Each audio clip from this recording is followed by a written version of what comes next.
I always thought marriage counseling was where you went to fix things, not where the real damage started.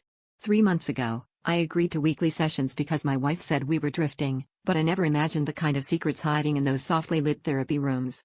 Last Thursday, I showed up early, thinking I'd surprise my wife and maybe even get a minute alone with the therapist to talk about my own guilt over the fights.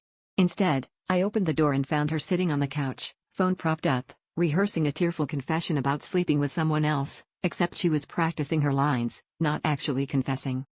She didn't notice me right away, so I just stood there, watching her fumble through different versions of "I'm so sorry, it just happened, I never meant to hurt you."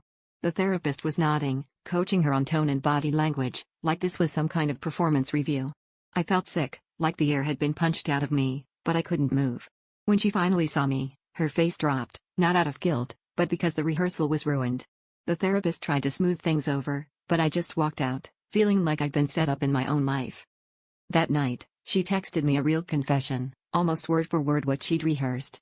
She claimed it was a one-time thing, but the fact that she needed a script made it feel like cheating was just another role she'd taken on.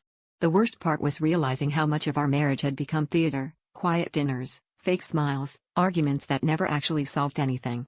I started questioning whether I even knew her, or if I'd just been another audience member for years. The twist hit me a week later, when I went back to the therapist on my own.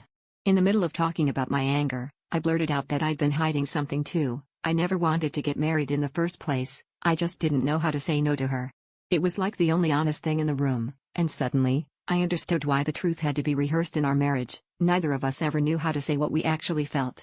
Maybe the real betrayal wasn't the affair, but how long we'd both been pretending.